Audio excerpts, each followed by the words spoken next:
nhìn cái vai cái con chua tar giá cái nhìn cái vai cái nhà rồi chăn liề tôi chỉ có một quả nó chân chỉ cần là nó mà không biết gì luôn điều giờ thằng mà quay vậy giờ cái chiếng quan nó con tar giá thôi man cái nào quan mi chỉ lúc cái này chỉ có đàoกันไม่ถูกก็จังมีลูกกระแทกมีลูกหลอกลูกตายยาคือcái bên này này thì cái này này không bao lâu nữa ở đây đi ở trong ngôi đi ở đây bao mình đi đi có quyền trả tin tao mà về này đi ăn mấy nhiêu tiền đi lấy tiền cái lối tiền cho ông vay cái mình trả lại à cả đun yên đi qua chuột tายyá cái cả đun nó quăng chuột rồi nó mình trả lại rồi nó cái này mới有关นี่จะไรดีลงจะไรไม่ดีลงไอ้มันนี่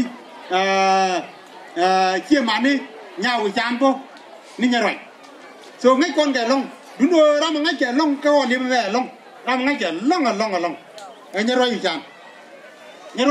เชี่ยเนี่ยไรอยู่อะไรไม่เชี่ยร้านนั้น